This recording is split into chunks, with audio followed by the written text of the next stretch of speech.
With Osu being a game that has been around for 17 years, it has slowly but steadily been growing and established itself as a major competitor in the rhythm game scene.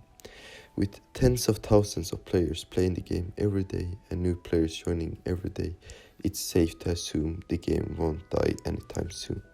But why has Osu not become this super big game with hundreds of thousands of playing? Osu content on YouTube racks up millions of views every day, but still only 10 to 15,000 players are online at a time. What is it that's stopping Osu from becoming the mainstream game that it can be? In this video, I will go through things that in my opinion is stopping the game from unleashing the potential it has. First of all is the complexity of the game. With the complex gameplay mechanics the game has that differentiate it from other rhythm games and makes it unique is also what is hindering the growth.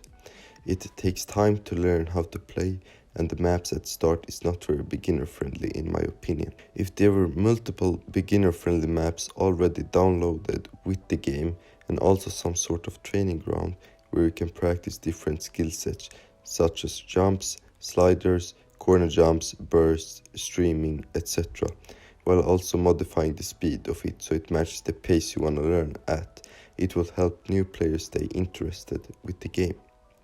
Also, everyone does not want to become the next Emmerich in Osu and climb the ranks. Some just want to have a fun and relaxing gameplay session, but with so much surrounding regarding climbing the ranks, it may deter players from continuing playing.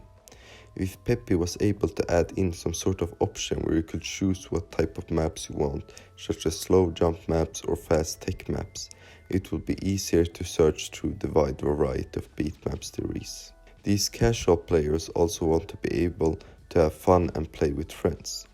There is of course the multiplayer lobby where you can challenge your friends, but aside of that it's heavily solo gameplay focused, and it should not be like that. If Osu could appropriate from other games such as Valorant and Fortnite with adding a ranked system with solo, duo and trio and a squad option, much more opportunities will come. That will give people something else to strive for aside from only the ranks, while also letting casual players have a way to play with each other and team up. It also opens up more opportunities for ranked only tournaments, more content, and also a way for competitive players to be able to play against players as good as them. Combine that with no actual esports scene and tourneys being held having considerable low prize pools, competitive players seeking a way to earn money from playing games won't put Osu as their go-to game ground. Therefore, the absence of a structured esports ecosystem could hinder its ability to attract competitive players and gain mainstream attention. Second of all that can be applied to what I said before is the learning curve. In Osu you cannot become a good player ASAP. You need to put in countless of hours into the game, and that is something that a lot of people do not want to do. With the constant need of dopamine rushes and fast satisfaction in this generation, patience is not that what many possess at the moment. At the start you maybe gain a lot of ranks and the dopamine rush of improvement comes much more often. But when you hit around rank 600 to 500,000, the progress comes much slower and you need to start practice a lot. And by a lot I mean a lot. And that can be demotivating. I myself got demotivated when I stopped improving and stopped climbing the ranks. But it also shows then how focused you become on the ranks instead of your skills. As I mentioned before in the video, Osu content gets a lot of views at the moment, but aside of that there's not that much promotion of the game really. A lot of companies spend money on advertising the game, but Osu doesn't. The money the game earns goes to funding OWC and keep the server running. And with that, Osu does not have a way to appeal to a bigger audience aside from players promoting the game with content they make. Also, something that is hindering the game's growth is the community's bad reputation. Many prominent figures in the Osu scene have been linked to pedophilia and other bad things, which has of course affected how the general public view the players.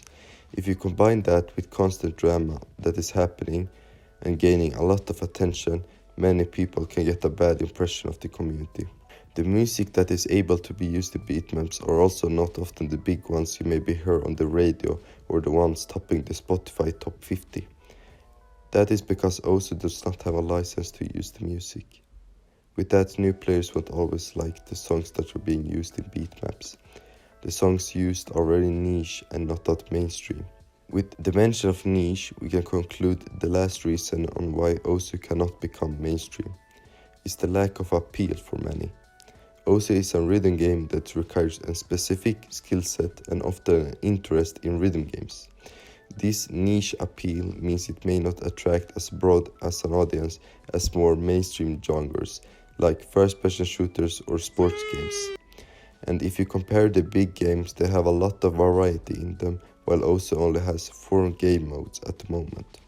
And with that comes repetitiveness. If you add that with a slow progression curve, many will quit. I have seen a lot of self-made game modes for Osu being made, but they have yet to be implemented into the game. If there were more game modes added, more variety will be added, of course, and new players will come in, or maybe old players would return to try out the new game modes. And with new game modes, there will always be opportunity for more Osu content to be made. That is all from me, and I hope you enjoyed the video. Please subscribe and like, and I will see you in the next video. Peace.